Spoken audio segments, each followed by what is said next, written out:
ছেলে কয় এটা কার দ্বারা সম্ভব? একটা খাসি কি একজনের দ্বারা খাওয়া সম্ভব নাকি? তাহলে আমার কপালে বুঝি বিয়া নাই। বুড়া বাবার কাছে গিয়ে কয়, বাবা ঠিকই এক বিপদ কান্দে আইছে, কি করি বলো? বাবা একে আমারেও সাথে নিয়ে আইছো, তোর কপাল ভালো, টেনশন করিস না। খাসি খাওয়ার যে প্রশ্ন সুইরা দিছে, তোরে টাইম দিছিনি? কয় দেয় নাই।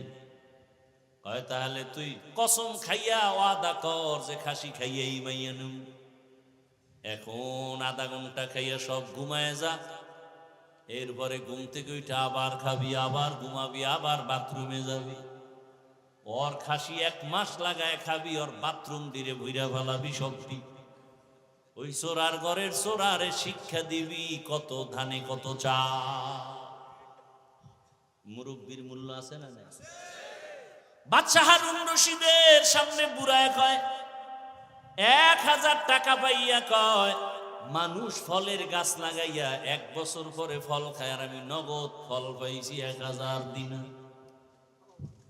বাদশা হারুন রশিদ কয়, বুড়া এত সুন্দর একটা কথা কইল, আরো 1000 দিন।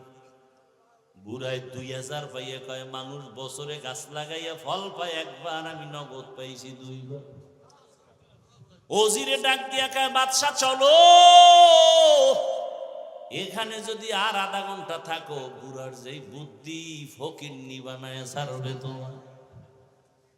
বুড়ায় বুঝায় দিল, ও দুনিয়ার মানুষ, এখান থেকে যেমন হাসির খোরাক পাও, আসল খবরটা নিয়ে নাও। আমি বুড়া বাদশা হারুন রশিদ থেকে অগণিত হাদিয়া পাওয়ার একমাত্র কারণ, মালিকের সাথে যদি আসল লাইনটা ঠিক হইয়া যায়, মালিক থেকে হাদিয়া পাওয়ার কোনো সময় সীমা থাকে না। বান্দা চাবি আর মালিক দেওয়ার জন্য রেডি।